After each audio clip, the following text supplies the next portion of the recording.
Kia ora, talofa, namaste, haere mai, and welcome to this week's episode of the Niche Case Variety Show. Wildcard, these are amazing Aotearoa sporting times, and I'm fairly confident in my belief that Glenn Phillips is the most exciting cricketer in the world. So as part of our warm-up kōrero, swing a leg, wave the arms around. I'm curious, if I tell you Glenn Phillips is the most exciting cricketer in the world, what are some other Kiwi sporting names that spring to mind cut from a similar cloth as Glenn Phillips, the most exciting cricketer in the world? Interesting. Because the standard, the cliche Kiwi sports person isn't necessarily all action excitement. A lot of them are like sort of don't cut corners, be extremely good professional types.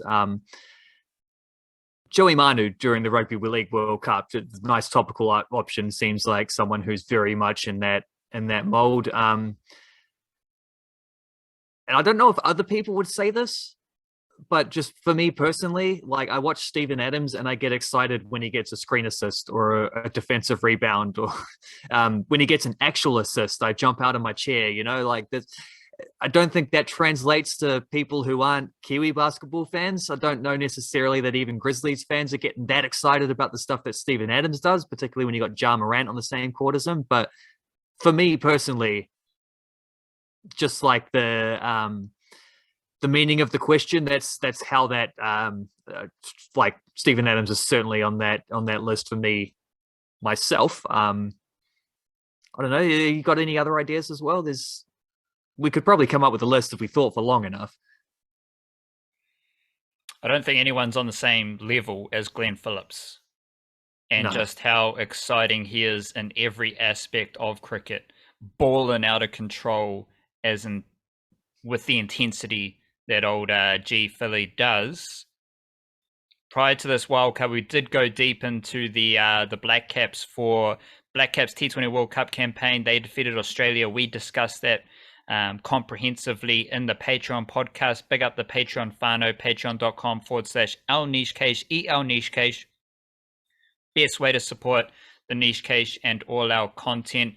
Big up to the man's Morgan Jarvis for his fresh support of the Niche Case and all our content. We also discussed the New Zealand Breakers and some of the elements of their basketball with a not Glenn Phillips exciting win over Cairns Taipans, but a solid win over the Cairns Taipans. So we did discuss New Zealand Breakers basketball in the Patreon podcast, as well as Blackcaps. That is there on the Patreon feed for the Patreon whānau.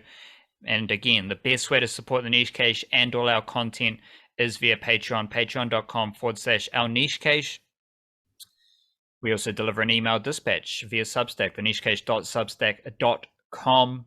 Monday, just catching up on Aotearoa sporting times.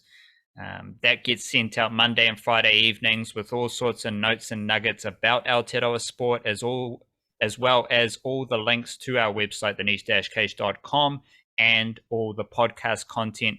It all goes together in two emails a week, straight to you in your inbox. And we are from the Niche Case, theniche-case.com. Fresh yarns on our website. We got Lydia Ko mixtape updating her mahi. There is it men's or women's National League rap that you've got up live right now? Wildcard? The men's one's up now. The women's one will be up.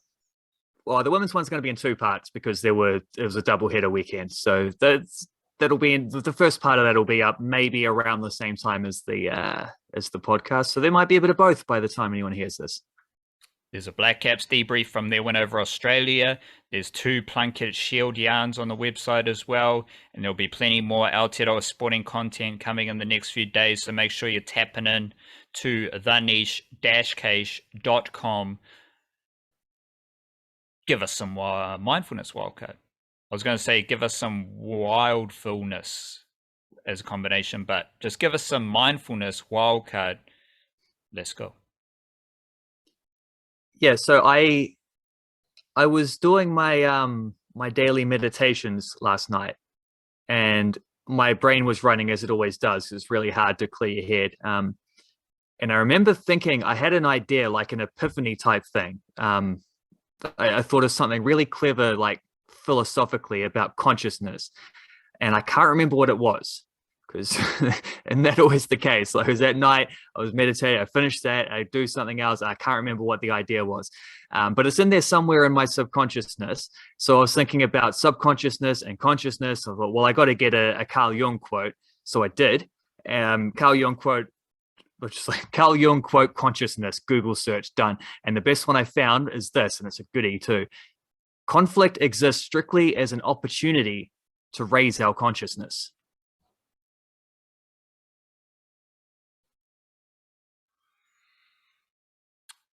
There's always an opportunity just to take the higher ground. There's always an opportunity to choose gratitude, choose a more positive energy, more positive mindset as well within yourself. And even if you don't want to be in conflict, you can use that as an opportunity to uplift yourself, Wildcard. And I'm just going to start the show here because there's one female athlete from Aotearoa who only uplifts people. Apart from the odd caddy, and I mean, at this stage, who really cares about all those caddies Lydia Ko had, all those coaches that might have been messing with her swing and kind of screwing up her golf? Because Lydia Ko, she had a win in Korea. She is the best player on the LPGA Tour again. And the equivalent athletes that come to my mind, Lydia Ko, and my sizzling banger of a hot take at the top of the show are Steph Curry and Kane Williamson. Lydia Ko, Steph Curry, and Kane Williamson, they might not be the biggest Donny. Steph Curry came after LeBron James. Kevin Durant's there. There's all these other fantastic NBA players. Kane Williamson comes into the world of cricket with Virat Kohli, Steve Smith, Joe Root, let alone any other batting phenom. So they're not necessarily the biggest Donny of their respective sports, but they are right at the top, and they've been at the top for a long time. They win. They are elite competitors in their respective sports. They have all influenced their sports in some sort of way. Steph Curry, shooting threes. Kane Williamson.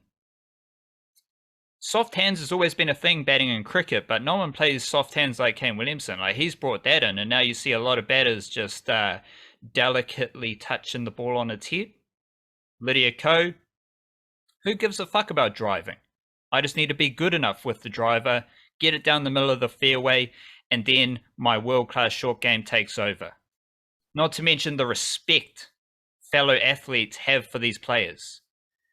Everyone loves Steph Curry. A lot of cricketers love Kane Williamson. And every single young golfer on the LPGA Tour, of which there are many, because the top 6 at the BMW Championship in Korea, only one of them was older than Lydia Ko. They all look up to Lydia Ko. They all admire Lydia Ko. And I think I just want to take a moment to put Lydia Ko up on that pedestal. She is the equivalent to Steph Curry and Kane Williamson, which is fantastic. So big up Lydia Ko, big win in Korea, big time. Not the biggest Donny, but a big old win for Lydia Ko in Korea. Big up, big up, big up, Wildcard. I'm just flipping the script on you here, Wildcard, just rotating things around so you can take your turn with a sizzling banger at the top of the show. Taking a lead from the Blackcaps the other day and just running between the wickets really nicely, getting those quick singles, rotating the strike. That's good cricket. The football Ferns are not the biggest Donnies in world football either, but they do know who they're going to play at the World Cup draw now. And I guess side to take is that I think that big old FIFA sort of spectacular extravaganza type thing that they did in Auckland for the draw is maybe, I think, the first wake-up call that I think a lot of sports folk in Aotearoa have had as to like the enormousness of having like co-hosting the Women's World Cup. I mean, like, no shade on the the Women's Rugby World Cup that's going on right now, but compared to a FIFA Football World Cup, it's like the equivalent of the Premier League to like grassroots under sevens with the coffee van and the sausage sizzle on the sidelines kind of thing. Like it's chalk and cheese. And the football fans know who they're going to play at that World Cup draw. So it's like never won a game before at a World Cup. They've come close. They probably should have won once or twice. They've certainly never made it out of the group stage or anything like that. This draw was going to determine whether they had a chance to do that pretty much. And they were top seeds as hosts, which meant automatically you don't have to pay, like you're not going to be drawn against USA or England or whoever. That was a nice benefit. The expanded World Cup going from 24 to 32 teams this time for the first time also means there's 8 teams at the World Cup, one dispersed to every single group, who would not otherwise have qualified in previous editions. So that's another team from you're obviously not finding teams that are better than the USA to come into the World Cup for the first time. These are teams that are like weaker than the football ferns potentially, or at least on a similar level. So that's a winnable game there sort of thing. And the draw, like whoever they drew in that fourth seed was going to be a winnable game. What they got was the Philippines, which is fantastic. Like, not only is that fantastic because they're probably one of the weaker teams that they could have got from that draw, which is beneficial. It's also helpful because they actually played the Philippines like 2 months ago and they beat them 2-1. And that was a football ferns team where like maybe the Philippines will be better come the World Cup. They probably will. They've got an extra like 9 more months of preparation. But also we know that football ferns team didn't have Abby Ersteg, Rebecca Stott, Rhea Percival, Katie Bowen didn't play that game. Hannah Wilkinson didn't play that game. There's a few others as well. Like Vic Hessen, I don't think played that game either. So the Ferns will absolutely be stronger come that World Cup game. And they already beat them with a weaker team. So that's as good an opportunity as they will ever have to win a game at a World Cup. Can they make it out of the group? Well, that depends on what they do in the other 2 games. So from the the second seeded team that they got, so the toughest opposition they were going to get being the first seed themselves, from the second pot, they drew Norway, which I think is probably about average. Like if the Philippines was a better than average team that they could have drawn from that pot, Norway is about in the middle. Like they could have gotten they could have drawn the Netherlands or Canada from that group, which would have been a guaranteed, probably hefty loss. Norway is somewhere in the middle. They played Norway recently as well, like at the tour before the Philippines tour. They lost 2-0. Norway do have Ada Hedgeberg, one of the best players in the world. But maybe with the home field advantage, that's the type of game where they might be able to sneak a nil or draw or something like that if things break right. But even if they do lose to that game, it's what they do against the middle-seeded team, which is going to determine that. And who they get from there? Switzerland. A little bit worse than expected. Not as bad as I think Denmark, with by far the toughest team they could have got from that group. They didn't get them. They got Switzerland. Switzerland is still tougher than that draw could have been. Like there are a couple African teams, South American teams, I think, in that one, who they might have preferred to play. Switzerland are tough. They got some strong players. They got the player at Barcelona, player at PSG, a couple at Arsenal. Also, looking at some of their recent results, like they've only won 1 game at a World Cup before, knocked out in the group stages of the Euros recently, maybe not as strong as they might be. So it's a game where they're a very similar rank to the Ferns. They're probably a little bit better than the Ferns. Also, potentially when you add in the home field advantage and things like that, maybe a game they might be able to win if they can up their game and learn how to score a few more goals. So it's a draw where one team they got was better than expected. One was about average. One is a little worse than expected. I'm not sure how that's going to go in 9 months' time, but that's the thing. The Ferns know who they're playing now, and they can prepare for that. And it's just a matter of they should beat the Philippines. Can they get something off Switzerland or Norway? If they do, they might make the knockouts of the World Cup, and that would be crazy times if that would happen. So what's your official take there? Just to challenge you.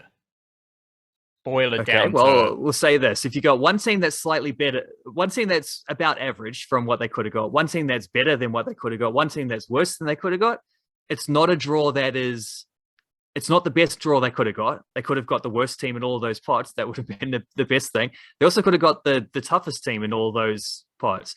So I'll say that the official take is that overall works out about even. it comes out, it sort of balances out in the things. No profit, but also no loss. They're working on evens here. That's a dramatic take. That one. That is a that is a real sizzler. About even. Shout out the football fans of the World Cup. Statistical funky wild card. I'm just going to lay out clear, crisp Lydia Ko stat. She has 13 top 10 finishes in her 20 events played this year. 11 of those 13 top 10 finishes are actually top fives. So 11 out of 20 events played this year are top 5 finishes. That's why Lydia Ko is a beast. Your stat, wildcard. My stat. Well, you remember, I don't remember when it was, but a few weeks back, I did a stat about Martin Guptill in his quest to become the leading 2020 international run scorer of all time. He did briefly get there. Like after that West Indies tour, he was the leading run scorer by something like 13 runs or something like that ahead of Rohit Sharma for a short while. Then he didn't play a 2020 for a long time, and now it seems like he's not even in the Blackcaps first 11 currently, whereas Rohit Sharma is in India's. He captains India. Having said that, Rohit Sharma isn't even the number one T20 international run scorer either, because he's also been passed by a fella that he knows very well. Rohit Sharma's on 3,741 total runs. Guptill's on 3,531, so about 210 runs behind Sharma now, having been ahead of him 2 months ago. But they're both now trailing the man who Sharma replaced as captain of India, Mr. Virat Kohli, who is up to 3,794. So what's that? About 50 runs ahead of Sharma after that outrageously good knock and that outrageously entertaining India-Pakistan game the other day. Also, Babar Azam only exactly 300 runs behind Martin Guptill in fourth place. So he is going to close that gap very quickly and overtake Guptill as well. But, Finn Allen and Devon Conway are fast on their way to adding things for the Blackcaps. In fact, Conway actually just surpassed 1,000 runs in that Australia win, doing so in just his 29th match, more importantly, in 26 innings, 1,000 runs in his first 26 innings in 2020 international cricket, which is exactly the same number of innings it took Babar Azam to get to 1,000 runs. And actually, only David Milan of players from top 10 nations has actually reached 1,000 runs quicker than Devon Conway. He did it in 24 innings. There's also a fella from one of the associate nations who did it in 24 innings as well. But runs are boring. You got 11 guys who can score all the runs. You only got 5 to 6 fellas to take all the wickets. So from that logic, wickets are more important. And hey, would you look at this? Well, all the attention was on the batting. Tim Southee has steadily crept up, and with 3 wickets against Australia, he is now the all-time leading 2020 international wicket taker. So Guptill's lost the run-scoring title, but at the same time, Southee's come through and taken the wicket-taking title. He has 125. Shakib Al Hasan, who he was tied with going into the World Cup, Shakib Al Hasan took another wicket for Bangladesh in their latest game, so he's up to 123. Rashid Khan, who Southee will be head-to-head up against next Wednesday night, Blackcaps versus Afghanistan. He has 119, and he has them at a disgustingly good average of 14.23 as well. Then Lasith Malinga in fourth with 107, and Ish Sodhi recently became the 5th man to take 100 2020 international scalps. He is at 104, and probably a good bet to take 4 more wickets during this tournament and overtake Malinga and get up to 4th. Good a time as any to mention also that, of course, the leading run scorer in women's 2020 internationals, Susie Bates, and Sophie Devine is 4th.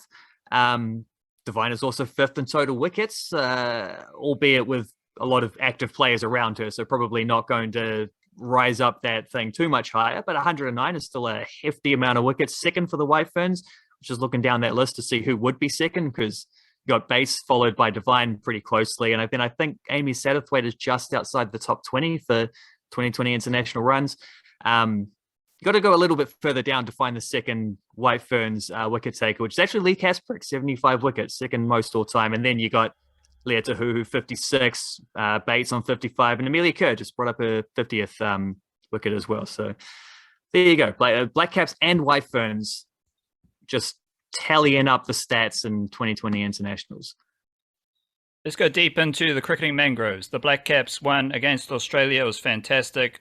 everything was perfect, but there are some key ideas we're working through with the Blackcaps. They will not play a perfect T20 game like that again in the T20 World Cup, probably not, but what they can do is run hard between the wickets, and that's what Kane Williamson did with Devon Conway after Finn Allen got out. So all 5 batters had strike rates over 100, including Kane Williamson, 23 off 23.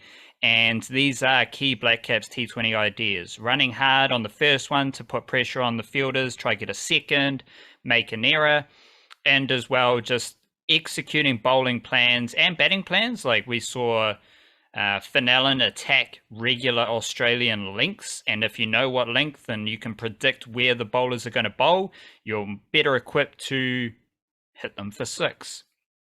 Blackcaps bowlers as well, bit of movement, bit of nibble. Things fell in their favour, but you got the combinations, and this is something we hear a lot with Blackcaps bowlers, is working in combinations, different combinations. You got Santner and Sodhi, Southey and Bolt. Ferguson comes in, so then you got Ferguson and Sodhi, or Ferguson and Santner, and how they operate together. So it's not necessarily about who's taken the most wickets, it's how the bowling unit contributes to Blackcaps wins, and how the batting unit contributes to Blackcaps wins. And you're going to have someone like Finn Allen, 42 runs at a strike rate of 262. Jimmy Neesham, 26 runs at a strike rate of 200. Those are parts of a T20 innings, but you need every element of a T20 innings. You need Kane Williamson's runs. You need whatever Glenn Phillips did, 12 runs off 10 balls. Like, these are small details that build up. And also, I think the Blackcaps will definitely be the best fielding team at the World Cup, as well as one of the better planned teams, which helps them adapt to conditions and different pitches and different opponents. Interesting cricket times here, Wildcard, because we've also got Plunket Shield cricket happening. Auckland are facing Central as we speak. But I just want to big up a few performers from the last round of Plunket Shield. Tom Latham, Tom Blundell, Rachin Ravindra all hit centuries. Ravindra and Latham opening. Blackcaps bowlers. Matt Henry took 7 wickets for Canterbury. Jacob Duffy on the fringe of the Blackcaps, he took 8 wickets. Matt Fisher was just coming back from a Aotearoa tour of India. He took 8 wickets for Northern, and no other Northern bowler took more than 4 wickets, including Neil Wagner, including Colin de Grandhomme, Matt Fisher, snaring wickets. Shout out Ian McPeak, certified domestic trooper. He leads Plunket Shield wicket takers heading into the second round, 9 wickets for Wellington in their win over Northern. And Northern batter Barrett Popley, century, 127 not out, as well as a half century. I think this was his first century since 2015-2016, when he had 3 centuries and like 7 half centuries, dominant in the Plunket Shield. And he started on fire here as well in the Plunket Shield. Mentioned a few times Thorne Parks with Otago. He was the only Otago batter to pass 50 in that game, and he hit a 50 in both innings for Otago in their win over Auckland, as part of a very fun Otago batting unit as well. So this week in the Plunket Shield, just had a wicket. Sean Solier dismissed by Doug Bracewell by the looks of it. Caught and bowled Bracewell. So that game is happening. And then starting tomorrow, we have some more games as well. Let me just bring it up. So Auckland versus Central is in Auckland. Northern versus Otago is in Tauranga. Wellington versus Canterbury in Wellington. Plunket Shield round Rua. Deep in your mangroves, wildcard. Deep in my mangroves, just having a peek at this Doug Bracewell wicket. Leading edge, easy catch. I was hoping for something like diving, scooping it up off the ground one-handed or something like that. But deep in my mangroves, I've got some, we're actually at the halfway point of the Women's National League. 7 rounds in out of 14, or 7 games out of 14. It was a double header round where the teams played each other twice. So whatever the fixtures were, they played the reverse of that fixture. The first one on Friday or Saturday, and then reverse on Labor Day Monday. Halfway through the season, I thought it was as good a time as any to stop and take a little bit of a stock take on some of the standouts. So what I've done is I've whipped up some NBA style mid-season awards. So We'll do it in reverse order. We'll start with coach of the year, coach of the half year, coach of these 7 games. It was either going to be Ryan Faithful with Western Springs or Stephen Hoyle with Eastern Suburbs. I've gone with Stephen Hoyle because I think Springs are well set up to just be a good, solid team that's really hard to beat, grind you down, score some good goals. Suburbs are set up in a way under Hoyle's coaching where it's like, I think they're set up to get to get their best players above and beyond. So their best players are playing even better within the system that they have, where they build things up from the back. They got a lot of wing backs get forward, whipping good crosses. They overlap. You got overlapping runs from midfielders too. A lot of pass and move stuff. Really good angles. The way they intersect with things, and they're really good to watch. They're really enjoyable. So Stephen Hoyle can have that one. Also plays for the men's team at Eastern Suburbs. So shout out to that dude for being nice and busy. Would have been tricky if Eastern Suburbs had qualified for the men's national league. Might be better for him as a coach that they didn't. Most improved is a tricky one to decide. So I went with the standard NBA thing of just like, rather than someone who notably improved between years, someone who just got put in a much bigger scenario, like situation to thrive. So going with Renee Bacon of Capital, who played for Southern the last several years as a fullback, playing mostly as like a right back or a left back and getting forward and whipping in good crosses and being, a good solid player. They won the South Central Series last year. She was part of that. Renee Bacon's now playing for Capital as a striker / winger and creating goals. She scored her first goal on the weekend of the season. She set up several more. She's been a really strong outlet for Capital, and it's just cool to see someone making that step. Rookie of the year is probably going to be Millie Clegg, but she's only played 2 games, so I can't really say that yet because she was away at the Under-17 World Cup, which also took away most of the other Rookie of the Year candidates all at the Under-17 World Cup. So this is a bit difficult to pick someone mid-season, so I'm just going to say the entire Central team because they're all basically rookies. Some of them have played a couple years, but they're also like 16, 17, 18 years old. I think the team that they played on the Saturday game against Capital had 2 players who weren't teenagers, and both of them had been added to the starting lineup since the last game. So I'm not sure if I don't think at least one of the other ones that they replaced wasn't a teenager, but I think majority you're seeing like 8, 9, 10 teenagers in every Central thing. They've also lost every game, which is probably why, but that's not the point. You often, NBA Rookie of the Year normally plays on a team that loses every most games anyway. Defensive Player of the Year. Lots of competition for this one. Going with Lily Jervis of Western Springs. I think she's just the player I would trust the most if there's like a defensive situation where someone needs to do. She's tall, she's strong, she's really good in the air, strong with her feet as well. She's actually set up a couple goals, like some long balls over the top as well. Great leader, great sort of captain for that Springs team. Inspirational sort. A lot of competition, as I say, for defensive, like top defenders. Lily Jervis gets the nod for myself there. And MVP, top 3. Third place, I'll go Devin Jackson of Eastern Suburbs. Second place, I'll go Rena Harano of Western Springs. Number 1, I don't think anyone is surprised by this. She's already scored in double figures, and she's one of the top assist makers as well, doing most of this from midfield as well. Taylor O'Brien of Eastern Suburbs has been just unstoppable throughout this entire campaign, and she is the mid-season MVP and probably a good bet to still be the MVP by the end of things the way it's gone. Question time, wildcard. Memphis Grizzlies are 2-1 today. Tuesday afternoon, they face the Brooklyn Nets. Easy win there. What is the most notable thing you have taken from the start of the NBA season for Steven Adams? Just one thing. Most notable thing? I'm looking forward to that Kiwi NBA derby, the Steven Adams versus Sean Marks after we finish recording. I'd say the most notable thing I've taken so far is I don't say renew, like this was already a factor last year. Obviously, the combination between Steven Adams and Ja Morant, in particular, the screen assist type game that Steven Adams serves up for Ja Morant, helping him get around the corner, get to the hoop.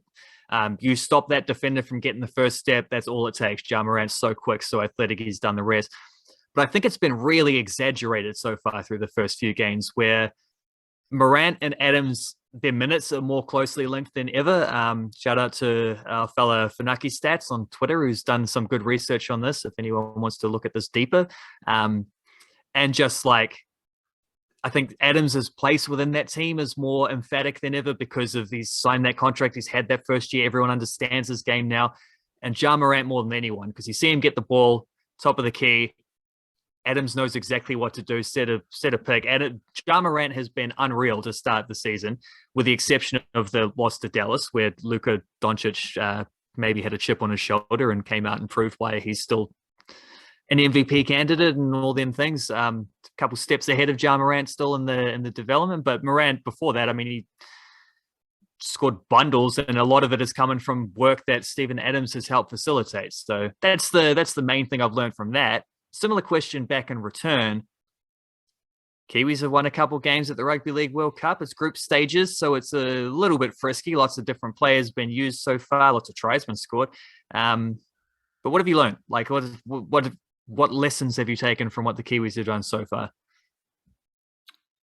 First and foremost is the settling of this idea not to compare wins by contenders over minnows. And I just thought of this during this World Cup, and I think it's something to take forward to other major tournaments, World Cups and stuff like that. There is no value in comparing Australia's 50-4 win versus New Zealand's 60-13 win and Samoa's 60-20 win. Like, none of them are comparable. Don't even bother. It's ridiculous. So that is definitely compounding in my mind with every game during the group stages, because the nature of these group stages are such that there are always going to be big wins in the Rugby League World Cup. That's just how International Rugby League works right now. Also, learning to release any insights about what the Kiwis are doing. I do think there is one fundamental element of Aotearoa Kiwis Rugby League, Brandon Smith and Joey Manu working together, as we discussed last week. Other than that, two different spines have been used. Joey Manu, Dylan Brown, Kieran Foran, Brandon Smith in the first game, with Jeremy Marshall-King getting minutes off the bench. Second game, Chance Nickel-Klokstad at fullback. Joey Manu at 6, Kieran Foran at 7, Brandon Smith at hooker, Jeremy Marshall-King, I think he might have given 40 minutes a nudge off the bench. Two completely different spines. First, there was a late omission of Jerome Hughes for the first game. Then it was a late omission of Dylan Brown for the second game. So not only are there two different spines, they're combinations that are thrown together prior to the game. So, of course, that's going to impact footy, let alone, I think I counted 22 different players have been used. And the first game, that meant that every single player got game time. Second game, even more players got game time, because Marshall-King did get up around 40 minutes off the bench. So all of that comes together that you're just working through the group stages. And you can't eat, like, defensive intensity, okay, it's good. It's in the group stages. And we're just kind of building towards a significant intensity increase. Right now, Wildcard, we are operating at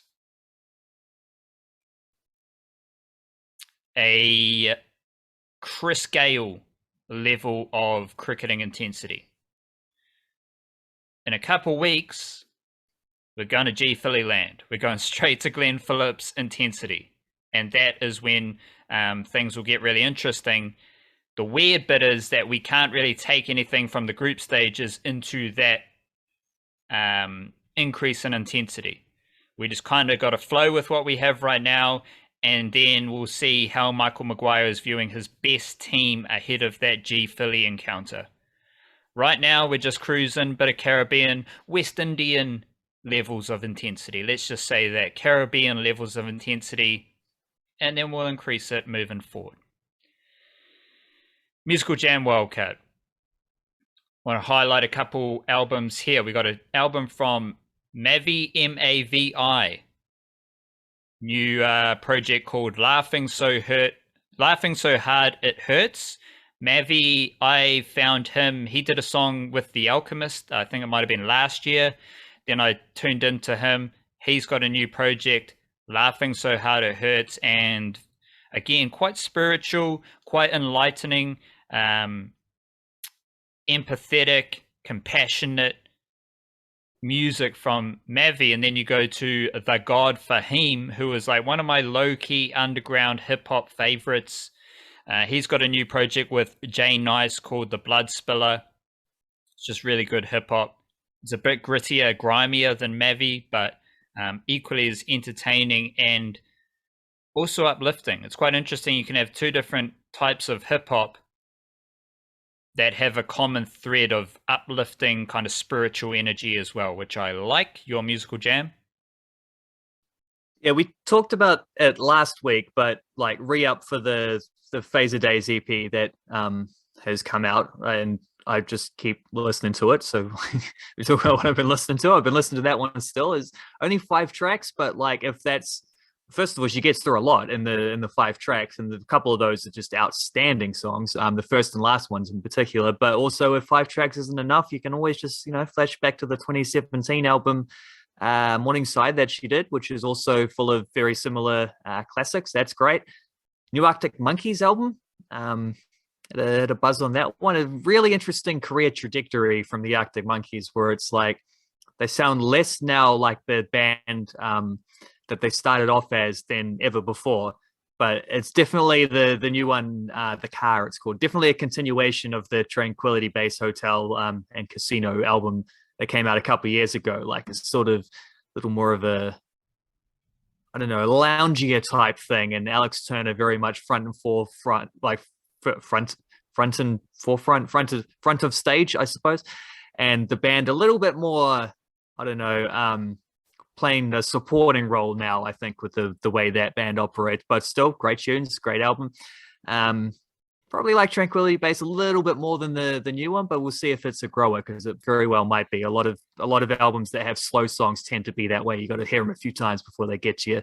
And also just live albums from a couple Californian psych bands, Wand and Moon Duo, both got new live efforts. Where good thing about when psych bands do live albums is just everything is longer and and groovier and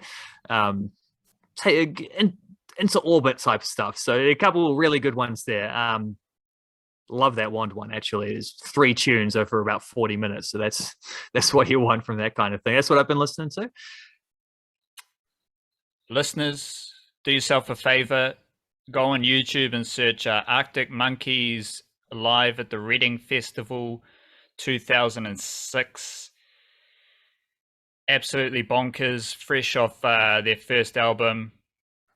Just amazing scenes, amazing music, amazing funk. Let's just say that. I was going to say amazing time of our lives, and it might have actually been an amazing time of our lives, but then again, right now is also an amazing time of our lives. Happy to be here. Kia kaha. Mauri ora, raise your mana. We'll be back with another podcast on Thursday. Stay beautiful. Church.